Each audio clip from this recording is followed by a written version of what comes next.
Pro Boxing Fans here with Frank Smith. Frank's fight week. I said to Eddie, it's squeaky bum time, but he said, no, let's have it. Let's have him. How are you feeling? I think he was getting in there. I'm good. Good to be here in Jeddah. How are you feeling in fight week? Normally, AJ fights, the Matchroom team are a bit nervy. Not nervy sometimes, but this Usyk fight, there seems to be a bit of nerves because obviously Usyk's beat Anthony Joshua, so there's a big question mark on this fight. How are you? How are you feeling? Everything good? Yeah, good. Look, he looks in unbelievable shape. He's done everything he needs to do, and it's a tough fight, obviously, but we believe he can go in there and do the job. Have you had much communication from Team AJ in regards to the new setup that he's got there with Robert Garcia and Angel Fernandez? Yeah, look, I've been around him a few times, over the last few weeks. I was in Saudi when he first came here 4 weeks ago.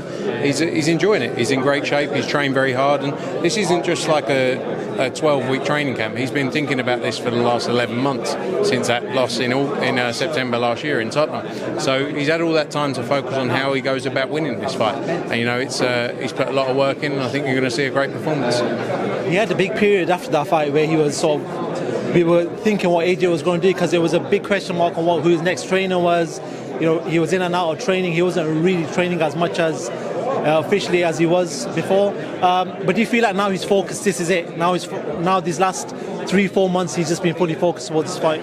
Look, he's been 100% focused on this fight for a long time. I know we only announced it probably 2 months ago, but we've been working on the details. Things of this magnitude take time to get over the line, but this has been the focus for a long time, this fight, and he's been training for it and getting prepared for it. And like I say, it hasn't just been the last couple of months, it's been a long time focusing on this fight in particular. I know there was the discussions that you were saying there, but this fight's been in play for a long time. So he's done everything he needs to do, and he's just got to go in there and perform on Saturday night.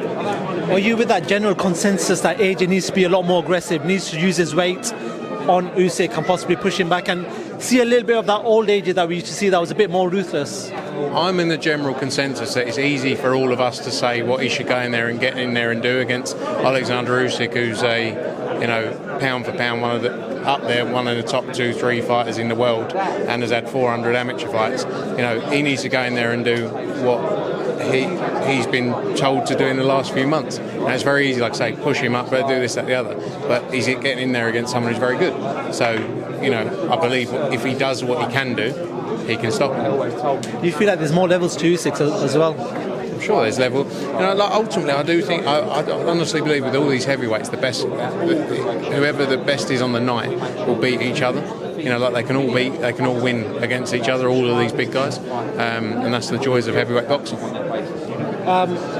We've seen also, moving away from this fight, Tyson Fury's got 10 days to confirm his retirement by the WBC. Are you expecting on Sunday, regardless of what happens in this fight, that Tyson Fury calls out Anthony Joshua and we start the ball rolling with that fight? Who knows? This guy changes his mind like anything you've ever seen. One day he's retiring, one day he's fighting Thor, one day he's fighting against AJ, the next day he's fighting against Derek Chisora, the next day he's not retired, the next day, so who knows? Just let him do what he needs to do, let him get on with it, and AJ's focused on winning on Saturday. Him and Derek are good pals though, aren't they? I think is it just banter online? Is that what we're seeing right now? No, I think, I don't know. Again, this is Tyson Fury, isn't it? He makes up as he goes along.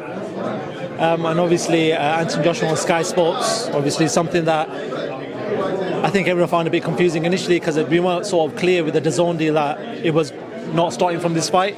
But everything's fine on that side in regards to everything's amicable. There's no problems, right, from anything? No, not at all. Look, we're all professional people. We've been around a long time, and it's business. It was always the case with this fight in Saudi. It was separate outside that deal. DAZN were aware of that, and AJ's. Sky here, as you've seen. Sky have done interviews with him, the team. So,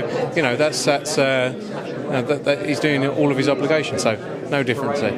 Where does AJ go if he loses, and where does AJ go if he wins? I think, win, lose or draw, there's big fights out there for him. If he wins, obviously the ideal is to become undisputed, whoever that's against, whether that's against Tyson Fury or whoever the vacant belt is fought between.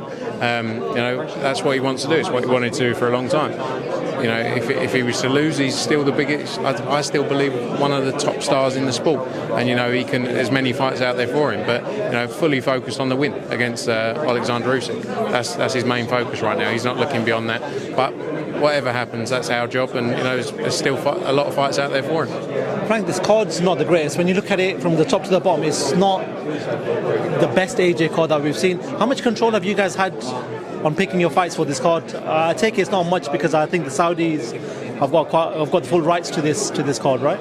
Yeah, ultimately the way that the event was set up is skill challenge. The local promoters put on the event locally. The undercard, they were in charge of the undercard. We suggested a range of fights. I have to disagree in some way. You got Callum Smith against Bowdleek, WBC final eliminator, is a great fight, and I think that's going to be an interesting fight. You got Zhang against Hrgovic. I think you got to make Hrgovic the favourite in that fight, obviously, but heavyweight boxing. Or Zhang looked good as well. He fought in wasn't tough opposition, but he fought on the Vegas show and had a good win there. You've got Ramla Ali, first female professional fight to take place in Saudi Arabia. Got Badu Jack, Andrew Tabiti as well on the card. You got Ben Whittaker's just been announced as well. So I think it's a good card. Those two chief support fights that I mentioned, Hrgovic, Zhang, and Smith Bowdleek, two final eliminators there. One is the final eliminator for the Usyk Joshua win. So I think it's a good card in my opinion. But everyone can have their opinion. No, I wasn't having a go at it. I was just saying there has been better AJ cards in the past, which is what I was trying to allude to. I'm just trying to see how much control you had. Last question: what are we expecting on Saturday night? Anthony Joshua stops Alexander Usyk. Brian Smith, always a pleasure to talk to yourself. Thank you so much for talking to Pro Boxing fans. Thank you.